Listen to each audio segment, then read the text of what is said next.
ఈ beautiful 3D flower డిజైన్ని beginners కోసం ఉవిన్ వీల్ స్టిచ్ ట్యుటోరియల్ ఇది. ఎండ్ వరకు చూడండి, ఎక్కడ స్కిప్ చేయకుండా. అలాగే ప్రీవియస్ వీడియోస్ కూడా చూడండి. నేను ప్లేలిస్ట్లో యాడ్ చేస్తున్నాను, మీకు నేర్చుకోవడానికి యూజ్ అవుతుంది. ఇంకా లేట్ చేయకుండా మనం డిజైన్లోకి వెళ్ళిపోదాం. ఫస్ట్ సర్కిల్ షేప్ తీసుకోవాలి.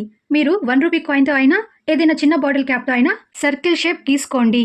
ఇప్పుడు ఈ సర్కిల్ షేప్ని 3 భాగాలుగా అయినా 5 భాగాలుగా అయినా లైన్స్ గీసుకోవాలి. ఈ వీడియోలో చూపిస్తున్నట్టుగా స్టిచ్ చేసుకొని వెనక సైడ్ ముడి వేసుకోవాలి. ఇప్పుడు మనకి వీల్ షేప్ అనేది వచ్చేసింది. ఇక్కడ మీరు సేమ్ కలర్ థ్రెడ్ అయినా యూస్ చేయొచ్చు. నేను మీకు చూపించడానికి డిఫరెంట్ కలర్ థ్రెడ్స్ని యూస్ చేశాను. సేమ్ కలర్ థ్రెడ్ తీసుకుంటే వెనక సైడ్ ముడి వేసుకోవాల్సిన అవసరం లేదు. తరువాత నేను ఇంకో థ్రెడ్ని తీసుకొని వీడియోలో చూపిస్తున్నట్టుగా మనం వేసుకున్న 5 స్టిచ్చెస్లో ఫస్ట్ స్టిచ్ కింద నుండి థ్రెడ్ని పంపించాలి. నెక్స్ట్ సెకండ్ థ్రెడ్ మీదనే థ్రెడ్ని తీసుకొని వచ్చి 3వ స్టిచ్ కింద నుండి థ్రెడ్ని పంపించుకోవాలి. సింపుల్గా చెప్పాలంటే ఒక స్టిచ్ కింద నుండి వేసుకుంటే దాని పక్కనున్న స్టిచ్కి పైన నుండి థ్రెడ్ని వేసుకోవాలి. బిగినర్స్ ఖచ్చితంగా స్లోగా ఈ ప్రాసెస్ని రిపీట్ చేయండి, ఎందుకంటే మధ్య మధ్యలో థ్రెడ్ అనేది ముడిపడిపోతుంది. ఫాస్ట్గా ఈ ఫ్లవర్ని ఫిల్ చేయాలని ఒకేసారి 2-3 చుట్లు తిప్పకండి, మీకు కన్ఫ్యూజన్ వస్తుంది. ఈ థ్రెడ్ని చుట్టే ప్రాసెస్లో ఒకదాని మీద ఒక థ్రెడ్ అనేది పడుతుంది. మీరు ఆ సర్కిల్ షేప్కి అడ్జస్ట్ చేసుకుంటూ థ్రెడ్ని చుట్టండి.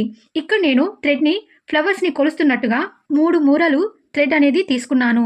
మిడిల్లోనే థ్రెడ్ అనేది అయిపోతే నేను చిన్న సూదిలోకి థ్రెడ్ని ఎక్కించుకొని ముడి వేసుకుంటాను. మీరు పెద్ద సూదిని తీసుకుంటే ముడి వేసుకోవడానికి సరిపడా థ్రెడ్ ఉన్నప్పుడే బ్యాక్ సైడ్ ముడి వేసుకోండి. ఇప్పుడు మీరు ఈ సర్కిల్ని ఫిల్ చేయడానికి సేమ్ కలర్ థ్రెడ్ని కానీ డిఫరెంట్ కలర్ థ్రెడ్ని కానీ తీసుకోండి. మనం వేసుకున్న వీల్ స్టిచ్ కవర్ అయ్యేదాకా ఈ ప్రాసెస్ని రిపీట్ చేసుకుంటూ వెళ్ళాలి. ఇంపార్టెంట్ పాయింట్, మనం వీల్ స్టిచ్ వేసుకునేటప్పుడు స్టిచ్చెస్ కొన్నిసార్లు ఈక్వల్గా ఉండవు. అప్పుడు ఏం చేయాలంటే ఈ వీడియోలో చూపిస్తున్నట్టుగా లేజీ డేజీ ఫ్లవర్ని వేసుకోండి. సింపుల్గా మనకి 3D ఫ్లవర్ అనేది వచ్చేసింది. ఇంతకీ ఇది తాబేలాగుందా లేక ఫ్లవర్ లాగుందా కామెంట్ చేయండి. మీకు ఏదైనా డౌట్ ఉన్నా కూడా నా ఇన్స్టాగ్రామ్ అకౌంట్కి మెసేజ్ చేయండి లేదా కామెంట్ పెట్టండి. అలాగే నేను చెప్పే విధానం మీకు అర్థమవుతుందా లేదా అనేది కూడా చెప్పండి. నా టీచింగ్ స్టైల్ని మార్చుకుంటాను, ఇంకా బెటర్ వేలో ఎక్స్ప్లెయిన్ చేయడానికి ట్రై చేస్తాను. ఈ వీడియో మీకు నచ్చినట్టయితే లైక్ చేసి మన ఛానల్ని సబ్స్క్రైబ్ చేసుకోండి. ఇంకా మంచి మంచి కంటెంట్తో ముందుకు వస్తాను. Welcome to fashion butterfly by Deepu. Thanks for watching.